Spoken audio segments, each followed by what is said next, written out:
It's March Madness at the Monster Energy NASCAR Cup Series. Did anybody see that Kyle Busch fight? That was awesome. NASCAR is quite the sport, so this episode is dedicated solely to NASCAR. Everything possible about NASCAR will be discussed on this episode. I'm just kidding. We're talking basketball.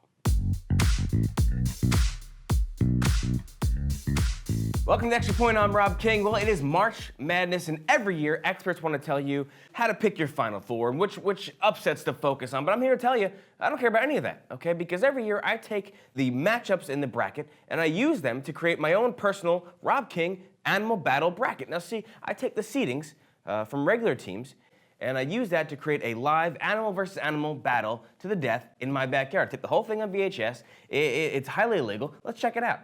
In any live animal battle tournament, you want to stick to the middle-of-the-road matchups. Now, in the NCAA tournament, they have a 4 and a 13, Winthrop Eagles versus the Butler Bulldogs. But in my tournament, it's just Eagles versus Bulldogs. Now, Eagles usually would take it because they have the power of flight, but if you get too close to the ground and that Bulldog catches you, it will tear you to shreds. Bulldogs are vicious animals. So Bulldogs over Eagles. Quick message for PETA. I'm doing this whether you like it or not. Moving on, Gamecocks versus Golden Eagles. Now, a regular eagle, I would say a Gamecock rip to shreds, but an eagle wearing golden armor? Oh, a Gamecock stands no chance. Oh, and hey, landlord, yes, fighting birds make a lot of noise, but my rental agreement says I can make as much noise as I want before 9 p.m., so this is happening whether you like it or not. Next up, a fighting Irishman versus a tiger. Now, this is a drunk idiot versus a real tiger. On St. Paddy's Day, it could go either way. They're very scrappy when they're drunk, but I'm gonna say a real tiger is going to destroy that man's body in under 10 seconds. My condolences to his family. Oh, and FBI, yes, I just said I'm having a man fight a tiger in my backyard, but it's not my tiger, and I hardly know the man. So this is happening whether you like it or not. Ooh, a hurricane versus Spartan. Now see, this is where I get to be a little creative.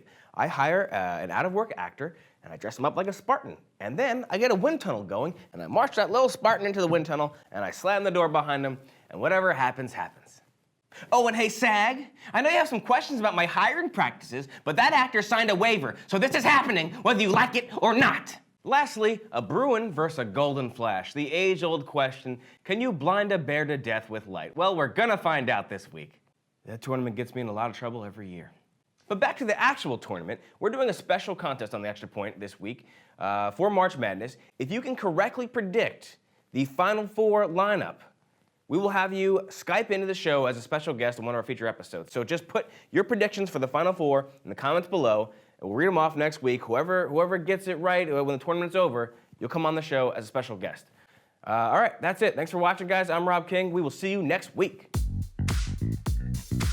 All right, last week I asked you who should be the MVP and how you would come up with determining that. And Christina Lowe wrote, "My dog jumped at James." Great, that's very scientific, Christina, I appreciate that. I invite you to bring your dog over to my animal battle. Although I'd highly recommend that you not, because most animals perish.